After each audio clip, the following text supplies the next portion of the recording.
Saudara, kematian seorang pria di dalam kamar indekos di wilayah Kabupaten Bandung, Bali membuat keluarga korban histeris. Kondisi jenazah yang mengenaskan membuat pihak keluarga curiga korban telah dibunuh. Aku nggak bisa kuliah di Turki. Bapakku. Sebuah nang gituan. Tangis histeris sang ibu pecah saat melihat peti jenazah yang membawa sang anak dimasukkan ke ambulans. Aldi ditemukan meninggal dunia pada Sabtu 18 November lalu di kamar indekosnya di daerah Bandung, Bali, saudara.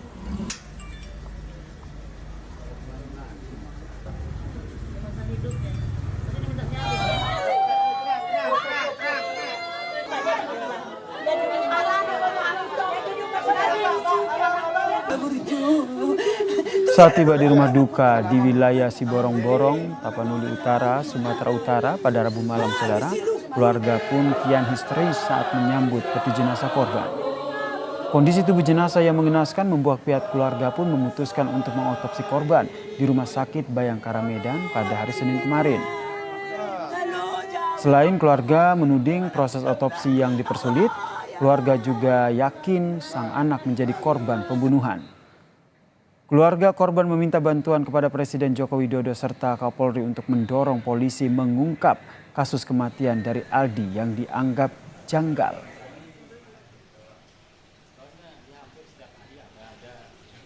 Jelas, adik saya itu dibunuh. Adik saya itu dibunuh babi buta. Saya menyaksikan langsung mayatnya tadi. Saya hirup semua aromanya. Saya nggak merasa itu bau. Adik saya wangi buat saya sendiri.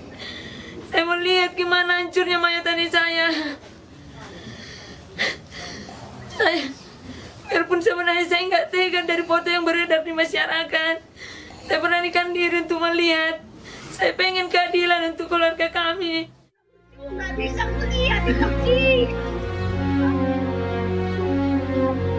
Ibunda Aldi Sahila Tuana Baban, pria yang ditemukan tewas di dalam kamar indekos di wilayah Kabupaten Badung, Bali, tak kuasa menahan kesedihan.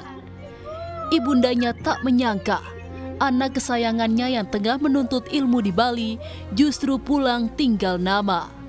Korban yang merupakan mahasiswa di Elizabeth International Bali diketahui sudah 1 tahun mengambil cuti akademis. Ia dikenal sebagai pribadi pendiam dan tak pernah membuat masalah di kampusnya. Status dari Aldi sampai saat ini memang masih dalam status cuti akademik, di mana Aldi sendiri adalah mahasiswa salah satu jurusan double major room division. Pertama kali menemukan jenazah korban, pemilik kos melihat ada tali menggantung dari ventilasi dan ceceran darah yang keluar dari pintu. Merasa curiga, pemilik kos pun membuka paksa pintu kamar dan memanggil polisi. Sampai panik saya, gimana ini? Aldi di dalam, digedor. Beberapa menitnya ada darah di bawah pintu keluar. Dari itu langsung mengambil gini saya sama anak nyuruh saya, Pak lapor langsung polsek. Saya langsung ke polsek untuk bilang dengan keadaan rumah di sini nomor 10, langsung tim dari polsek langsung ke sini. Kondisi tubuh jenazah yang mengenaskan membuat pihak keluarga memutuskan untuk mengotopsi korban di Rumah Sakit Bayangkara Medan pada Senin kemarin. Keluarga pun menuding proses otopsi dipersulit. Mereka yakin sang anak menjadi korban pembunuhan. Keluarga korban meminta bantuan kepada Presiden Jokowi serta Kapolri untuk mendorong polisi mengungkap kasus kematian Aldi yang janggal.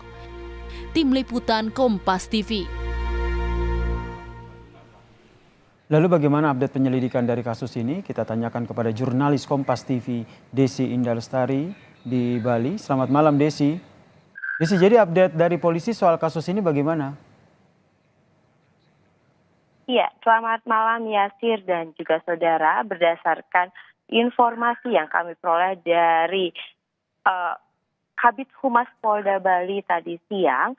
Nah, itu saat ini penyelidikan masih akan dilakukan, tapi akan menunggu hasil otopsi yang dilakukan dari RS Bayangkara Medan karena jenazah sudah diterbangkan ke tempat asalnya di Medan dan saat ini sudah dilakukan otopsi pada tanggal 22 November Yasir. Dan sementara penyidik di Bali dari Satreskrim Polresta Denpasar dan Polsek Kuta Selatan telah memanggil 6 saksi Yasir untuk dilakukan pemeriksaan di mana saksi tersebut ialah pemilik kos, anak pemilik kos, 2 tetangga, teman korban dan juga tukang servis kunci yang telah dimintai keterangan Yasir. Baik, kemudian dari keluarga sendiri apa langkah hukum yang mereka ambil terkait dengan kasus ini? Ya, untuk pihak keluarga korban sendiri itu masih berada di Medan. Tapi kalau untuk pemilik kos, setelah mengetahui kejadian itu dia telah melaporkan dan langsung dilakukan penyidikan oleh Polsek Kuta. Dan saat ini masih dilakukan menunggu hasil otopsi yang kurang lebih 1-2 minggu. Nah, setelah 1-2 minggu hasil otopsi keluar, baru akan dilakukan gelar perkara. Sampai saat ini 6 saksi sudah dihadirkan dan sudah dimintai keterangan terkait kasus ini. Dan sampai saat ini belum diketahui secara pasti penyebab kematian korban. Yasir. Untuk langkah selanjutnya selain memeriksa saksi, apalagi yang dilakukan oleh polisi? Ya, sampai saat ini polisi hanya masih menunggu hasil otopsi yang dilakukan di RS Bayangkara Medan dari tim forensik Medan sendiri itu akan ditunggu hasilnya. Setelah hasilnya keluar, baru akan dilakukan penyidikan lebih lengkap, Yasir. Baik, terima kasih Indah Lestari, jurnalis Kompas TV yang melaporkan bagaimana pihak kepolisian yang menyelidiki kasus dari kematian seorang mahasiswa asal Medan di